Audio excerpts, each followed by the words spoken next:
543 जो सीटें हैं उन पर आरक्षण करिए ना, डरते क्यों है? राम राम भैया नमस्कार। हम सुनील पांडे, आप देख रहे हैं अवधि डिजिटल मीडिया।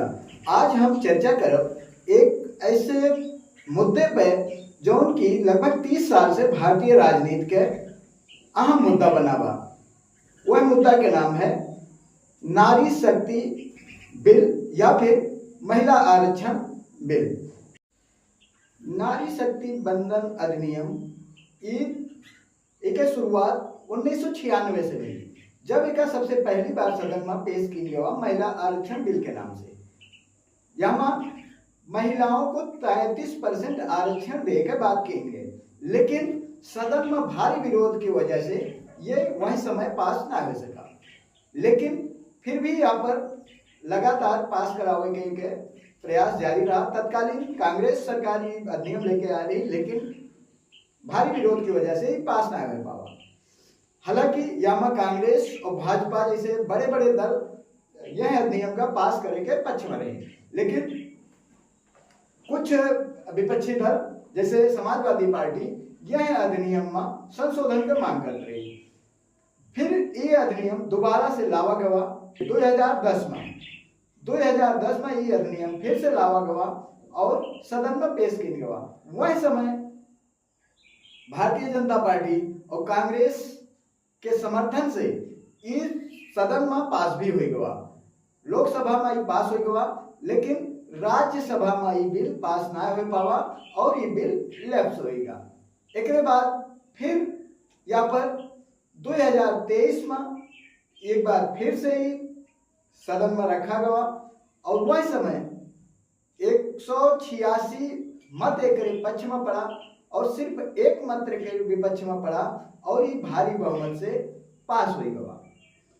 वह समय भी भाजपा कांग्रेस सहित बड़े बड़े दल एक समर्थन के और समाजवादी पार्टी यहाँ आरक्षण के अंदर आरक्षण महिला आरक्षण के अंदर भी ओबीसी महिलाओं को अलग से आरक्षण देने की मांग करते हुए एक विरोध किए।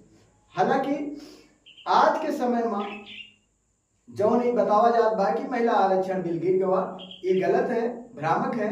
महिला आरक्षण बिल दोनों सदन में पास हो गया बा, राष्ट्रपति के सिग्नेचर भी हो चुका बा, लेकिन ये बिल कानून के रूप में लागू मतलब पास तो हो चुका बा, कानून बन चुका बा, लेकिन लागू ना है। अब सवाल ये उठते है कि अगर ये अधिनियम दोनों सदन में पास हो चुका, एक बाद राष्ट्रपति के सिग्नेचर भी हो चुका बा और ये अधिनियम कानून बन चुका बा, फिर ये लागू काहे ना है ना। दूसरा सवाल कि अब मौके पे वर्तमान समय में काहे भारतीय जनता पार्टी लगातार विरोध करती बा और प्रदर्शन करती बा। तो एक मेन कारण ये है कि सबसे पहला चीज तो इस कानून तो बन चुका बा, लेकिन लागू ना बाबा। ये वजह है कि यहाँ एक क्लास जोड़ दिन गवा, जब 2023 में कानून बना तो हमें एक अलग से क्लास जोड़ दिन गवा कि लागू तब हुए जब सब पहले परिसीमन हो जाए और जातीय जनगणना हो जाए, ओकरे बाद ही ये कानून लागू हुए। अब ये वजह है मेन कि ना लागू हुए के। अब जब तक जातीय जनगणना न हो जाए और जब तक परिसीमन न हो जाए तब तक ये कानून लागू न हुए। दूसरी बात कि मौके पर भारतीय जनता पार्टी काहे का समाजवादी पार्टी का विरोध करते बा और काहे का अखिलेश यादव का पुतला फूंका जात बा या फिर सपा का झंडा फूंका जात बा। तो एक कारण ये है कि पूर्व के समय में जब जब ये कानून लावे का प्रयास किया गया तो समाजवादी पार्टी एक विरोध की।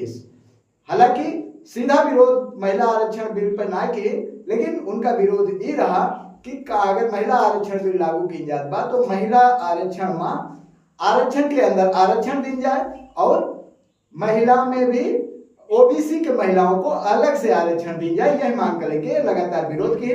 यही वजह से महिला विरोधी छवि प्रदर्शित करे के लिए समाजवादी पार्टी का लगातार टारगेट की जात बा। अब जो यहाँ भारतीय जनता पार्टी के आईटी सेल अपन कुशलता का प्रदर्शन करते बा और जो पूर्व के इनके बयान थे समाजवादी पार्टी के नेताओं के, पूर्व के जो क्लिप हैं उन्हें एडिट करके चलावा जात बा और यहाँ पर घमासान पैदा की जात बा। एक राजनीतिक लाभ लेकर पूरी तरीके से भारतीय जनता पार्टी प्रयास करती बा। अब एक अहम मुद्दा कि कार 2029 से पहले ये कानून लागू हो जाए या ना लागू हो जाए। तो यहाँ हम ये कह सकी थी कि लागू हो सकता है, संभावना बा, क्योंकि भारतीय जनता पार्टी पूरी तरीके से एक लाभ ले के लिए 2029 के चुनाव से पहले एक लागू करेगा पूरा प्रयास करे। और विपक्षी भी एक विरोध खुल के न कह पाए, क्योंकि अगर विरोध करत है तो महिला विरोधी छवि उनके सामने आई है। तो अब यहाँ लेकिन सबसे मेन चीज है कि जातीय जनगणना, जो उनकी जनगणना लगभग मतलब शुरू होए के कगार पे है। हालांकि अभी कितने टाइम में पूर्ण हो जाए और कितना टाइम लगे ये डिपेंड करे। और दूसरा चीज परिसीमन, लेकिन जहां तक हमारा विश्लेषण ही कहा था, भारतीय जनता पार्टी के चुनावी लाभ लेने के लिए निश्चित रूप से प्रयास करे कि 2029 से पहले जातीय जनगणना भी करवाई के और परिसीमन भी करवाई के एक लागू करे के प्रयास करे। तो हमारी विश्लेषण आपका कैसन लाग, आप कमेंट करके जरूर बतावें। यह का हमारा ज्यादा से ज्यादा शेयर करें। बहुत बहुत धन्यवाद। हमारे चैनल का लाइक करें, सब्सक्राइब भी करें।